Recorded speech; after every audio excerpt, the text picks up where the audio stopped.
ভেন্ডি দিয়ে মাছ। এই রেসিপিটি খেয়েছেন কখনো? না খেয়ে থাকলে অবশ্যই ট্রাই করবেন। যারা ভেন্ডি পছন্দ করেন না তারাও কিন্তু খাবেন। আর বাচ্চারা তো একদমই খেতে চায় না। বাচ্চারাও কিন্তু খুব পছন্দ করবে এবং খুব মজা করে খাবে। এতটাই লোভনীয় এই রেসিপিটি। আসসালামু আলাইকুম এভরিওয়ান, কেমন আছেন সবাই? আশা করি অনেক ভালো আছেন। আজকের পর্বে তৈরি করে দেখাবো ভেন্ডি দিয়ে রুই মাছের ঝোল। এখানে আমি কিছুটা ভেন্ডি এভাবে ধুয়ে কেটে নিয়েছি, নিয়েছি আলু আর তার সঙ্গে ২ টা টমেটো নিয়েছি। আর এখানে নিয়েছি ৫ পিস রুই মাছ। মাছগুলোকে আমি লবণ দিয়ে আগে খুব ভালোভাবে ধুয়ে পরিষ্কার করে নিয়েছি। এরপর ১/২ চামচ লবণ, ১/২ চামচ হলুদের গুঁড়ো আর দিয়ে দিচ্ছি ১/২ চামচ মরিচের গুঁড়ো। সামান্য একটু সরিষার তেল দিয়ে মাছটাকে খুব ভালোভাবে মেরিনেট করে নিব।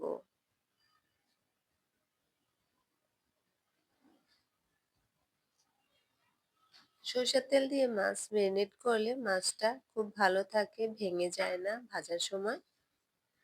তো মাছটাকে আমি মেরিনেট করে নিয়েছি। এরপর ভাজার জন্য চুলায় একটা ফ্রাই প্যান বসিয়ে দিয়েছি। এরপর দিয়ে দিচ্ছি পরিমাণ মতো সরিষার তেল। আমি এই রান্নাটা সরিষার তেল দিয়ে করছি। আপনারা অবশ্যই চেষ্টা করবেন সরিষার তেল দিয়ে করার।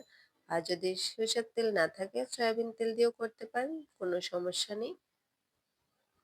তেলটা গরম হয়ে আসার পর মাছগুলো তেলের মধ্যে দিয়েছি। এরপর উল্টিয়ে পাল্টিয়ে মাছগুলোকে আমি ভেজে নিব। বেশি কড়া করে ভাজবো না, একটু হালকা করে ভেজে তারপরে তুলে নিচ্ছি।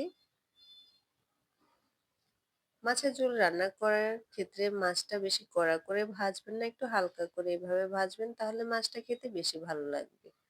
এবার ওই ফ্রাই প্যানে আরো কিছুটা তেল দিয়ে দিচ্ছি। এরপর দিয়ে দিচ্ছি ২ টা পেঁয়াজ কুচি। এখানে আমি ছোট সাইজের ২ টা পেঁয়াজ কুচি দিয়েছি। পেঁয়াজটাকে একটু হালকা ভেজে নিব। এরপর দিয়ে দিচ্ছি ১ চা চামচ আদা রসুন বাটা।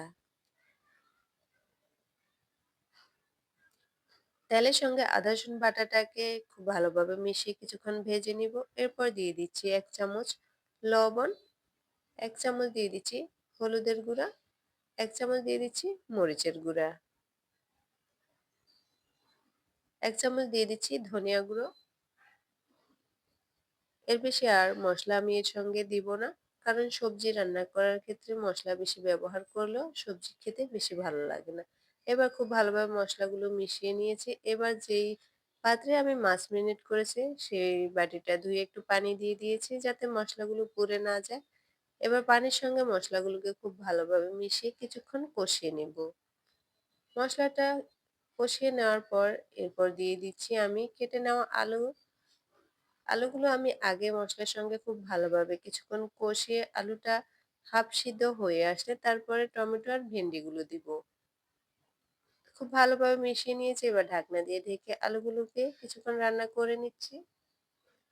আলুগুলো খুব ভালোভাবে কষিয়ে সিদ্ধ হয়ে গেছে। এবার আমি ভেন্ডি আর টমেটোগুলো দিয়ে দিচ্ছি।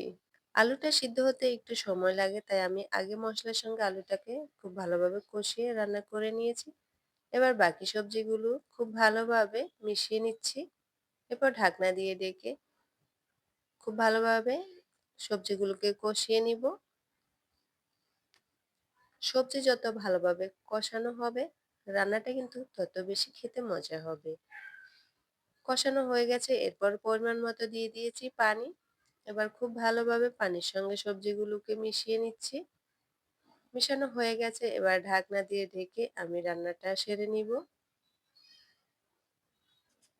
ঢাকনা তুলে একটু নেড়ে দিচ্ছি। এর পর্যায়ে আমি মাছগুলো দিয়ে দিব। ভেজে রাখা মাছগুলো দিয়ে দিচ্ছি।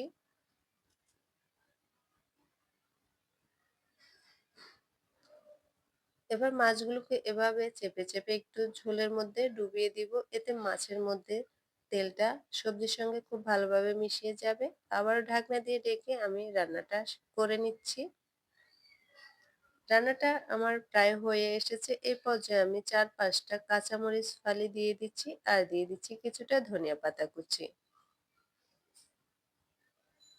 এরপর একটু আলতো হাতে মিশিয়ে নিচ্ছি যাতে মাছ আর সবজিগুলো ভেঙে না যায়। মিশিয়ে নেওয়া হয়ে গেছে, আমাদের রান্নাটাও কমপ্লিট।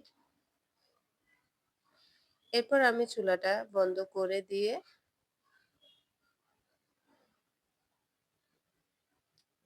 এবার একটা সার্ভিং বোলে নিয়ে নিব। দেখুন কতটা সুন্দর হয়েছে রান্নাটা। মাশাআল্লাহ খেতে কিন্তু খুবই মজার হয়েছে। আপনারা অবশ্যই বাসায় ট্রাই করবেন। আর ট্রাই করে থাকলে আমাকে কমেন্ট বক্সে জানাতে ভুলবেন না কেমন হয়েছে। আর আমার ভিডিওটা যদি ভালো লেগে থাকে তাহলে লাইক, কমেন্ট, শেয়ার করে দিবেন। আজকের মতো এই পর্যন্ত। সবাই ভালো থাকবেন। আল্লাহ হাফেজ।